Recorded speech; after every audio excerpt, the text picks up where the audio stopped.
So I used to do these back in the day on a podcast, and so I haven't done them in forever. Well, I'm Yeah, excited to be your first unofficial guest back into the podcast world.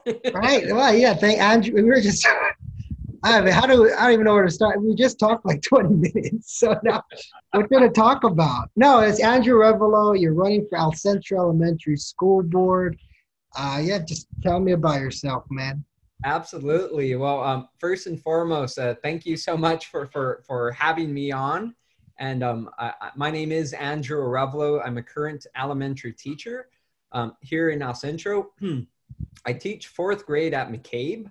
And at the same time, I am running for the Centro Elementary School Board. So I'm a candidate.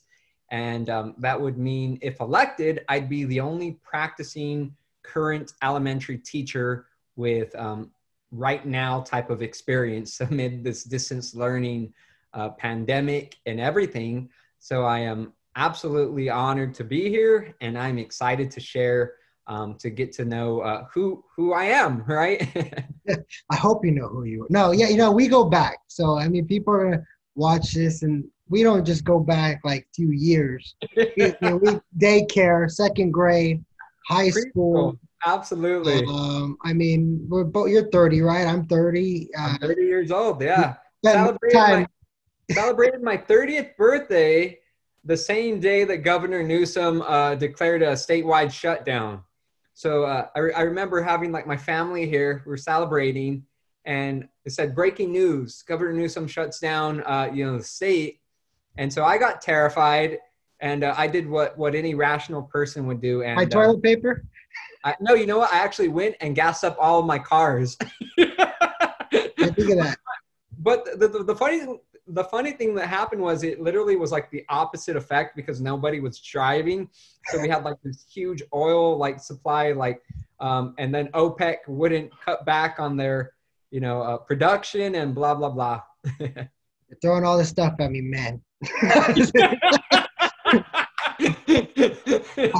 I know it's my first time trying to think, where do I take this? No, but I guess we've known each other more than we haven't known. It's funny because, right, when we were 20, we kind of went different ways, right? Career-wise, life is.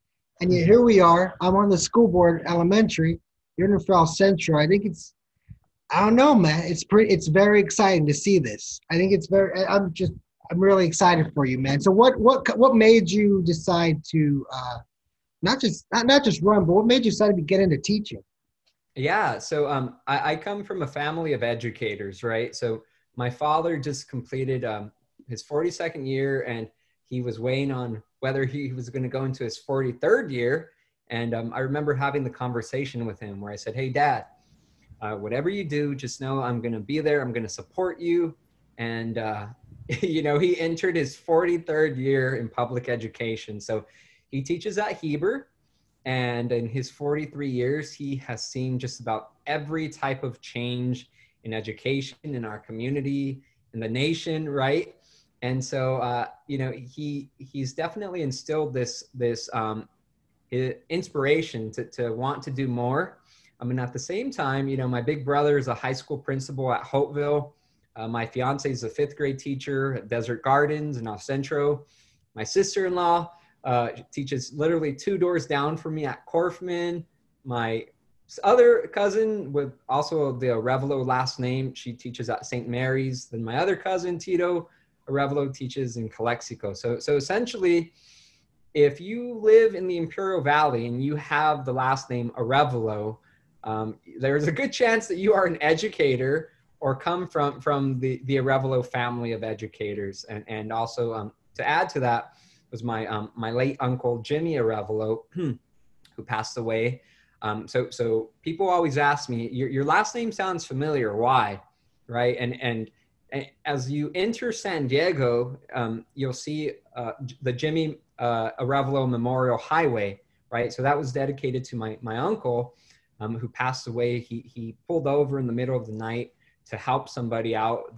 They got in an accident, and when he pulled over to help them, a drunk driver came and hit him and the person that he was helping. And unfortunately, my uncle passed away And he was a teacher for many years out of Calexico, and he also taught at IVC. So, you know, education is ingrained in my DNA. It is who I am. I'm passionate about it. And so I remember having a conversation with my dad, right? And I was kind of on the fence if I was going to run or declare my candidacy, especially in the middle of distance learning and this pandemic and trying to transition to all of this, right? I was like, man, I don't know if I could do this, I got to figure out distance learning first. Right. And then after that, try to support my dad. and so I was on the fence about it. And then I had a conversation with a couple of individuals. And one of them in particular kind of said, well, why not? Like, what's stopping you, Andrew? And I honestly, I couldn't think of a reasonable answer, a good enough answer. And it got to the point where I contemplated it and I said, by not running, it almost seems like I'm not doing my civic duty as a community member of Centro, because I do have the confidence to lead. I have the experience, which I'll get into in a little bit. And I remember going to sleep and as I was falling asleep, I was like, there's absolutely not one reason that I can think of, aside from being scared, to commit to this, that would prevent me from doing this and doing it well. And then right around that same time, I get a call from my dad, right? And this was the week before, it was like the final week before I had to declare my candidacy. And my father said, hey, mijo, just know that I'm going to support you 100%, whether you go for it or not. And just know that mom and I are behind you and we love you. And you got this. Like, if you do it, we're going to support you. Don't worry about yard signs. I was scared. I was like, who's going to want one of my yard signs? He said, don't worry. He said, we'll do whatever we have to do, and you have all of our support. And that was the last little kick in the butt that I needed. I just needed the reassurance, from my dad, from the person, my family, my mom, people I love, my fiance as well. And I just needed that. And because of that, I'm here in this position now.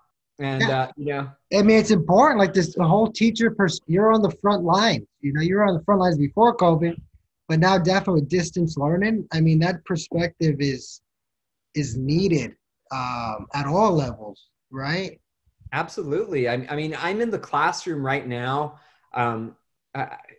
There's something that I continue to hear, which is in regards to like experience and things like that, right? And that narrative. But the reality is, my experience is more relevant because I'm living in distance learning right now with my stakeholders. I'm doing this. I'm immersed in educational technology, in the digital transition to digital pedagogy. My students and families, I'm supporting them. And, we have leaders who have never experienced this before. That is our reality. And I'm not knocking them because I acknowledge their experience 100%. Like I said, my dad, he just completed his 42nd year. He's on year 43. And I definitely want to respect, celebrate, and acknowledge the experience of those that have come before me. But at the same time, just know that COVID-19 has accelerated educational technology to a point where education looks almost foreign, right? Parents are nervous, they're terrified, they're overwhelmed. Teachers, right? Teachers are stressed out. We have new legislation, Senate Bill 98, which provides the accountability for schools in California and districts in California, which we didn't have in the spring, right? We didn't have that. In the spring, it was like the wild, wild west of education across the nation. Teachers did what we had to do. We made it work. And we did the best under the circumstances. But now we have this new legislation, which, by the way, I am fluent in. I've read it. I've read the language. And at the same time, I've been involved in my own district with writing the actual policies for my district, including the family guide for our stakeholders, our behavioral matrix for distance learning. I'm fluent in it. And like I said, there was a lot of things that were initially holding me back from going all the way in, from jumping into this. But now I'm like, why didn't I do it before? Like not doing it, it would have been such a horrible disservice to our community, to El Centro, and to the students here, to the families here, to the teachers here. I'm in the classroom. I understand what they're going through. And that is something that no one else has in terms of at least the people I'm running up against. Yeah, no, I feel there's some similar, like when I ran, I said I'm a parent, and some are like, we're all parents. But yeah, but raising a child now, same with teaching, is a lot different than raising a child or teaching 20, 30, which we're not knocking, but that's just the reality of how fast things have changed, how much and fast things have changed. And I had a Zoom with my teachers recently, and one of the sentiments I heard was, we all feel like first-year teachers this year. Like, it's a real, it's a learning for everyone across the board. I can't imagine, I had a friend, a colleague, a fellow teacher from El Centro. She teaches for the El Centro district. She was like, hey, Andrew, I need help creating a synchronous type of screencast video using synthesized notes from the curriculum and then uploading that into a type of platform, right? Like a Google Classroom or like a YouTube or some type of learning management system that my students could access, right? I did that for her in like 10 minutes because I'm fluent in it, right? And even the languages I'm talking about right now, if it doesn't make sense, that's fine. Hey, I don't even want to admit, I'm on the school board. I should know, right? Even I gotta say, like, yeah, I'm just nodding, like, yeah. But I've heard all these words, and I hear it. But even when I had the Zoom, it was almost like, I was like, hold on, guys, like, it's just slow down, because I'm trying to learn. Even my Penelope, my daughter's like, Dad, Renaissance, Google this. So I'm like, I'm trying to learn with her too, and so it's really wild out there, man. And speaking to that, I also bring the perspective of, I serve on our local Imperial Valley Q board affiliate. So for those of you who aren't familiar with Q, it is the largest West Coast nonprofit association for teachers, in particular with educational technology. So Q provides professional development across the state, as well as across the nation now at this point. They're widely recognized, and I'm which oddly enough, I'm the director of innovation for our local Imperial Valley Q affiliate. So I get to serve on the board, which essentially just means I get to provide professional development in all of the new and emerging technology that is coming like on a day-to-day basis right now, right? Or like on a minute-to-minute basis, so it seems. and so, because of that, I had to stay fluent in this, right? There's a responsibility that I carry, which is making sure that I'm fluent, and that if somebody asks me, that I at least can have somewhat of an understanding of what they're asking for, and then how I can support them. So with that particular teacher who asked me for the support, it's something I've done before, like all the time, right? So it was like, yeah, here you go. And she was like, oh my gosh, like you just made distance learning so much easier for me. But it takes somebody who's in it right now to understand, like no matter how much experience you have, the empathy that you have won't ever be 100% because you're not living in it right now. You're not walking in my shoes, right? Or in the perspective of any other teacher in El Centro, across the county, or any parent like yourself, Gilly, who has kids right now in school. And, trying to figure out like, oh my gosh, like I have to work from the home. I have to play teacher's assistant. And at the same time, I have to play the most important role, which is playing dad to Penelope, right? And the reality is those are the conversations I'm having with parents across El Centro. They're overwhelmed, they're stressed out, and they want support. And the thing is, they don't know where to go. And I'm like, call me. My number is 760-960-1304. I can help you, and if I can't help you, then I can know I have the contact within my community where I can get the support that you will need, right? But like to provide a perspective, like I was so weirded out because I had a parent contact me and she said, "Hey, Andrew, like I know you're running for the Centro Elementary School Board. I have a kid who goes to McKinley and we're trying to get in contact with the teacher," right? This was before distance learning had started. It was like essentially like the week before. And I said, "Yeah, well, who's the teacher? And I can help you."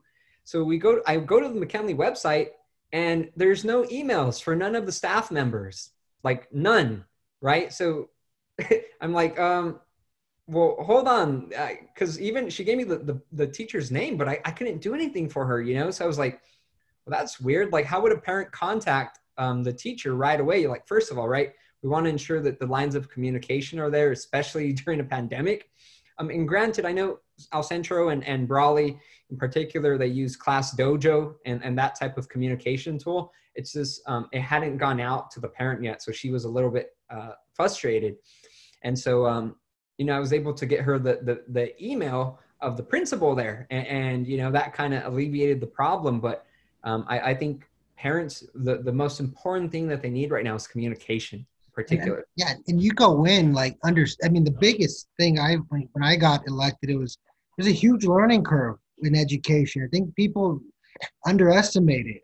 Even people some see like school board and city council where I think there's a much bigger learning curve in education. Everyone knows city functions, right? Taxes, permitting, for the most part, how things operate. But with school, you have ed codes and you have everything which is changing, the pedagogy and I don't know if I said that right? But it's, it's all good. Yeah, it's all good. Security, budget, it's everything with a city plus additional, and you work directly with children, with the large workforce. There's a huge learning curve. You have a huge portion of that already with absolutely an education. Like we linked up again was before all this was with Q, and you were leading the way and speaking events and really followed and respected on Twitter by all your peers, your teachers and administrators. So even just seeing your body of work prior to this it was like, yeah, it makes sense. It makes sense why you should run and why you should even be on that board. So they might not know your name, they might not know who you are, it might not, but when you put your body of work and let it stand for itself, people of El Centro have no other reason to vote for you. They have every reason to vote for you. Absolutely. And, it's definitely a humbling experience, let me tell you, because, I can go and speak at conferences and I'm, well known in the educational community, right? I literally like featured speaker, different things like that. But today, to give you a perspective, right? I'm still a little bit just in shock by it, right?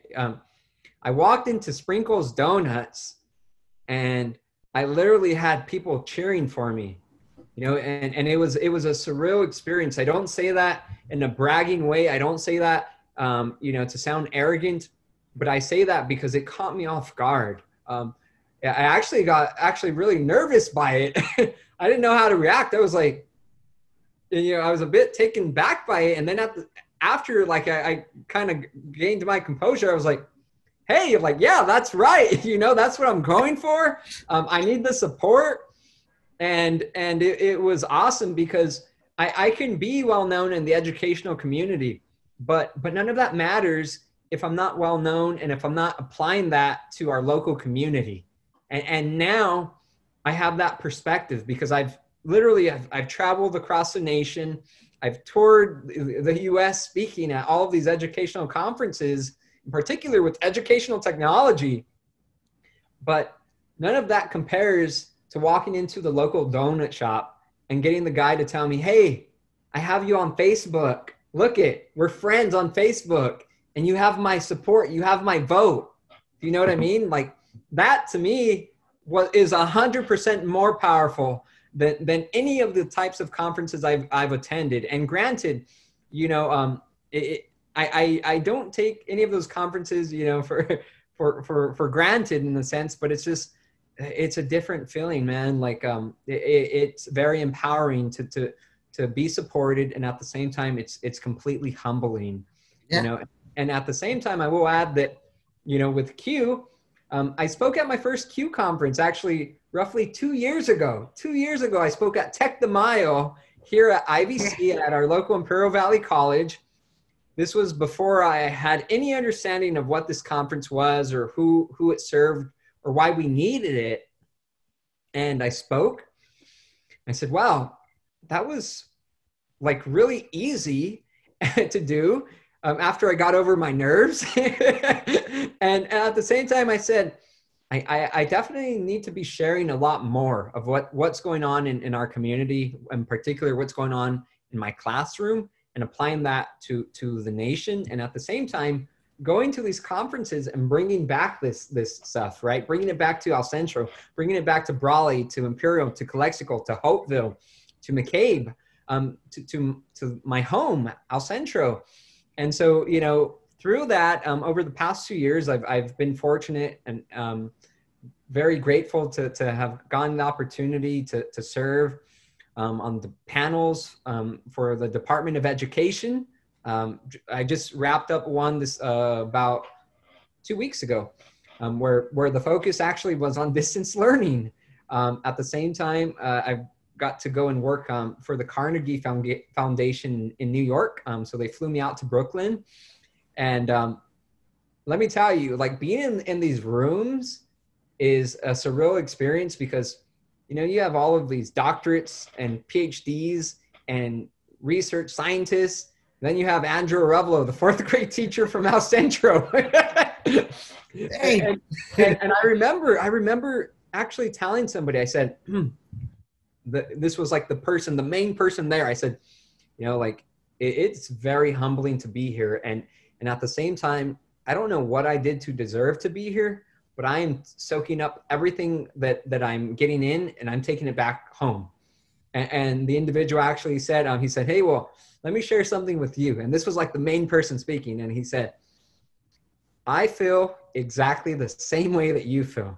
And he said, you are here because you deserve to be here, because you are doing something great and someone out there noticed, and you're here not by chance, but because you are exactly where you need to be. And speaking to that, running for El Centro Elementary School Board, yeah, it's terrifying, but at the same time, I'm doing exactly what I need to be doing, right? I'm doing it for our kids, for all of the little Andrews here in El Centro, for all the little Gillies in El Centro, for the Penelopes, right? For the Stellas, my mom. I remember, you know, this part I'll share is the fact that when I started all of this, someone told me, they said, hey, don't worry so much on the east side. Like, don't focus your energy on the east side, you know? And I was a bit taken back by that, because this was like somebody, like a council, you know, person, someone an elected official in the Imperial Valley. And it frightened me. I was like, what? In particular, my mom grew up on the east side here in El Centro. She grew up in like a 2-bedroom with 10 siblings. And she worked in the local fields, just like my dad. My dad started working in the fields in 6th grade and worked all the way up until college. And both of them were first-generation graduates, right? So when people say don't focus on the east side, I'm not the person who is going to listen to that. I'm the exact opposite of that. I'm going to focus on everyone. I don't care north side, west side, east side, south side. Because I care about our community. And actually, just before this, I was fortunate to actually get 2 people signed up to vote, which I think was freaking awesome, because they were first-time voters who have never voted. One of them actually just became a citizen and said, hey, I don't know what to do. How do I vote? Where do I go? And I was like, call me up, you know, let's do a Zoom. And so I was able to get two people, right? And so I think it just kind of speaks back to the fact that you can always do more for your community. And this right now is just me stepping up into this new role. But I'm confident, I'm capable, and I have the experience. And relatively speaking, my experience is more relevant than anyone else's that I'm running up against, because I'm doing it, I'm living it, I'm a teacher. Right? Yeah, you're stepping up to fit a role that you were meant for. I mean, plain and simple, man. I mean, life has a weird way of working sometimes and puts you exactly where you need to be. And that's where you're at right now, man. I'm really excited. I'm really excited for you, man. I will wrap it up there. Thank you for coming on. I'm just gonna stop recording and then we can talk after. But thank you, man, and hopefully everyone who watches this learns more about you. Where can they find more information about you? Perfect. So you can actually, I think the easiest way right now is on Facebook. So, just search me up, Andrew Arevalo. You can also look up my campaign page, which is Andrew Arevalo for El Centro Elementary School Board. And if you need to ask me questions, call me.